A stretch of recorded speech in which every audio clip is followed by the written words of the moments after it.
এরপরে ঈমান আমরা নষ্ট করব না। এবার খ্রিস্টান বাচ্চা ক্ষিপ্ত হয়ে বলল, খ্রিস্টান বাচ্চা জল্লাদকে অর্ডার করে, জল্লাদ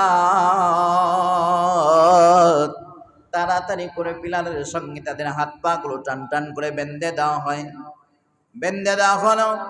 এবার জল্লাদকে অর্ডার করে, জল্লাদ পাতিলার মধ্যে তেল গরম দাও, পাতিলার মধ্যে তেল গরম করতে শুরু করে দাও।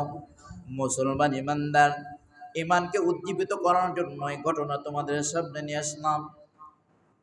আল্লাহর বান্দাদের সামনে তেল গরম করা হলো।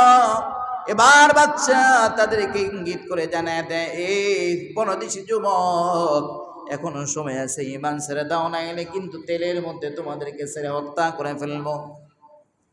ওই যে দেখো আগুন, উত্তপ্ত আগুন, এই উত্তপ্ত আগুনের মধ্যে পাতিলের মধ্যে তেল টকবক টকবক করতেছে, ছেড়ে দেওয়া মধ্য তোমরা দুনিয়া থেকে নিঃশেষ হয়ে যাবে। তিনজন ব্যক্তি জবাব দেয়, খ্রিস্টান বাচ্চা শোনো,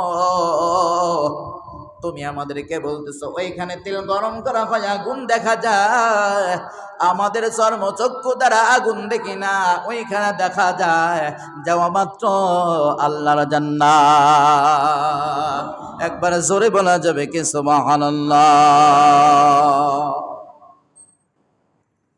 সঙ্গে সঙ্গে খ্রিস্টান বাচ্চা একজন বন্ধুকে খুঁটি থেকে ছেড়ে দিয়ে তেলের মধ্যে ছেড়ে দেয়, হাড্ডিগুলো আলাদা হয়ে যায়, গোশতগুলো কাবাব হয়ে গেল, একজন বন্ধু শহীদ হয়ে গেল।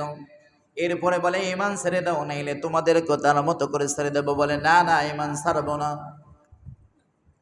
তুমি বলতেছো তেলের মধ্যে ছেড়ে দিছো, কিন্তু আমাদের মন বলে, আমাদের ঈমান বলে, আমাদের আশা তামান্না, আমাদের মন আমাদেরকে প্রশ্নের জবাব দিয়ে দেয়, বন্ধু আমাদের আগে আল্লাহর জান্নাতে চলে গেছে।